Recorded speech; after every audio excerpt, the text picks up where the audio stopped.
Hello. Hi. Okay.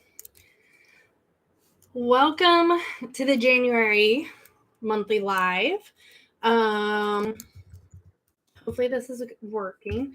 I'm going to go check real quick on the Patreon site. It appears it is, hopefully. Okay. If you guys let me know that you're here and who's here, because I'm not sure it's going to tell me. I love technology. So I'm gonna hang out a little bit, see who shows up.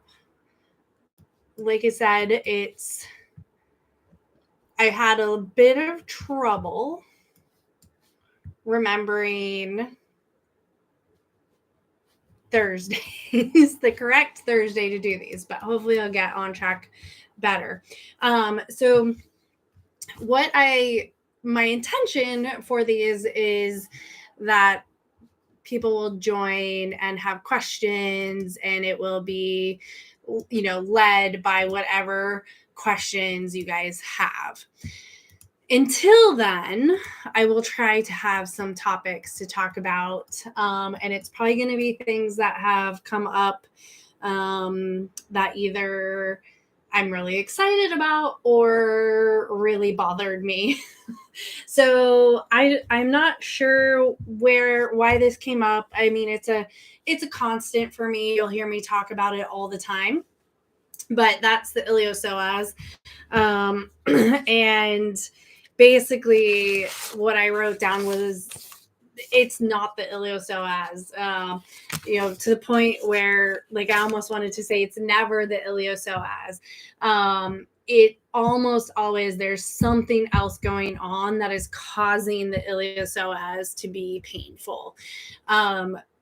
Meaning it's very, very rarely an obvious iliopsoas injury. It's more likely just overwork of the iliopsoas if you're getting a lot of iliopsoas pain and discomfort. And what I really want you guys to know and hopefully spread to your friends is if you hear someone or you yourself is in a situation where you're constantly treating the iliopsoas, where you're like, we did rehab for this long and we thought it was better, and immediately was bad again as soon as we started asking for more. Go on a hunt for something else, because it's actually the iliopsoas is probably not your primary problem. It's probably just overworking. So anytime I have someone come in that's referred to me for iliopsoas injury, my kind of the steps, my checklist that I go through is, number one, I want to know how it was diagnosed. So if it was just on exam, my confidence in that diagnosis is quite low, because anyone can make the iliopsoas hurt. And even if you don't make it hurt or it doesn't hurt, you can also kind of scare the dog when you're trying to palpate for it. And so they'll react to that. So if it's just by exam, my confidence is fairly low. If it's by ultrasound, so again, I'd say ultrasound and MRI are probably the next two things or only other two things that would give you a diagnosis of an iliopsoas injury.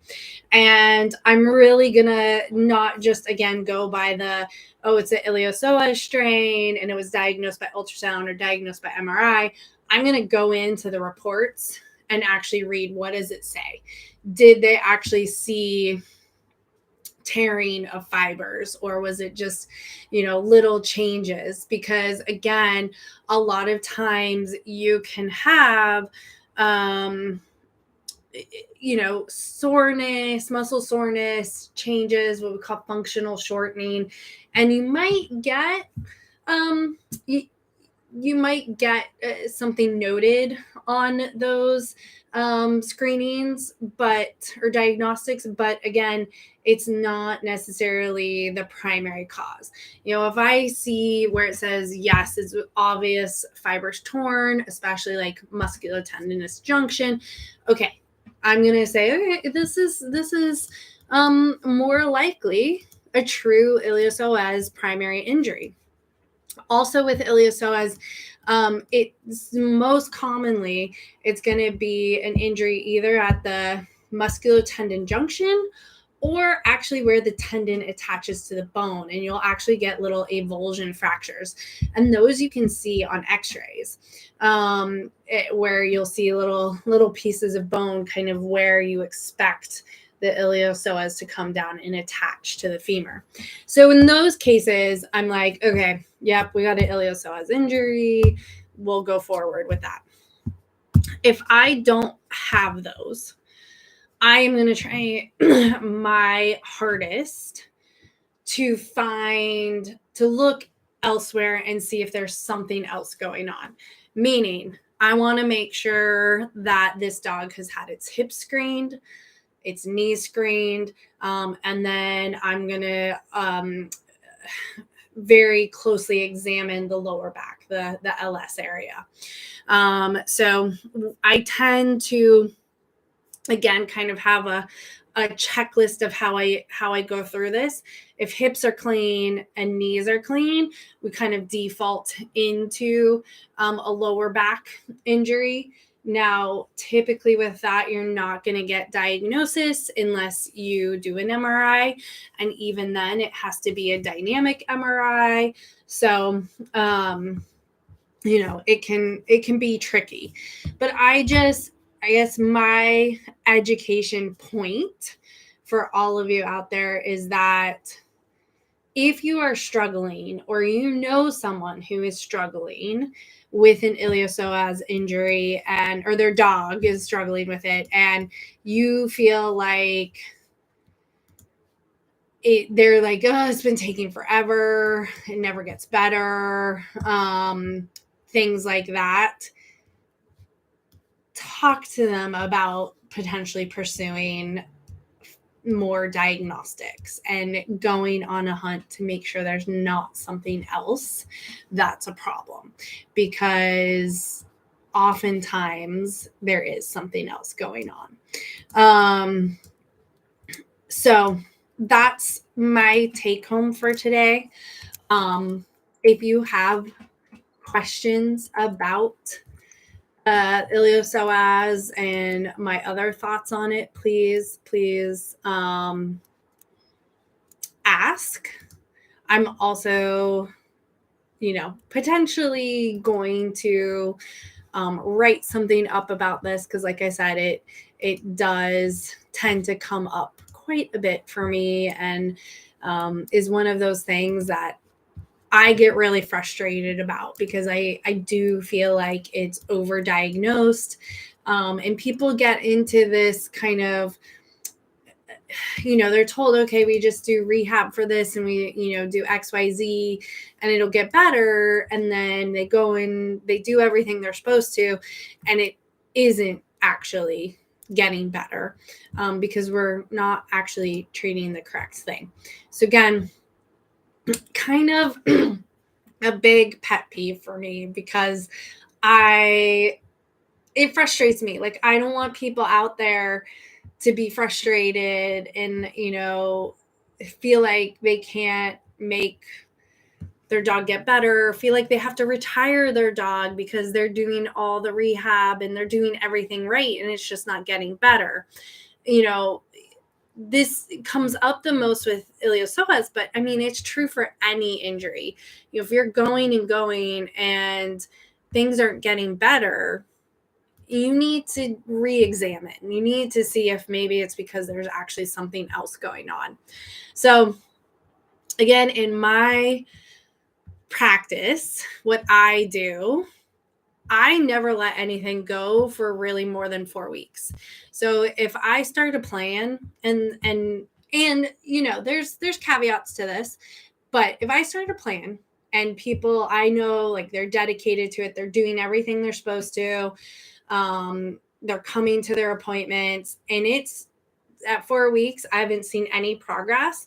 I am going to question what my diagnosis. I'm going to say, let me see. Am I still confident in this diagnosis, or is there the potential something else is going on? I'm also going to change things up. I'm not going to keep doing, even if I'm confident in my diagnosis, I'm going to change the treatment plan, because I just don't want to keep going with something and like doing the same thing over and over and over. And it's not getting better, right? Like, that doesn't make sense in my mind. So, that's why I would encourage you, to not let that happen. If it's, again, if it's your own dog, especially, but if you know someone who's having a hard time, maybe speak to them about that. So that's pretty much it for iliopsoas thoughts. I used to, or I still do, call it the great imitator, because I think so many times people are like, oh, it's iliopsoas, and it's something else. It's imitating something else. Yeah. So hope you guys enjoyed this. Remember, I'm going to do my best to do these on Thursday afternoons. I know I originally said the fourth Thursday of every month, and I think that holds true for quite a while. So I know February it works out the fourth Thursday. March, it works out the fourth Thursday. April works. Actually, it works out for most of the year that actually things will fall on the fourth Thursday. Basically, not until we get to July do things get messed up. So plan on the live being fourth Thursday of the month, 4 p.m. Pacific. I will do my best to remember and make sure it happens. And hopefully we can build a little community and fun chat time during these lives. So I'm going to sign off. Hope you guys have a great weekend coming up. And if you do have questions, feel free to post them.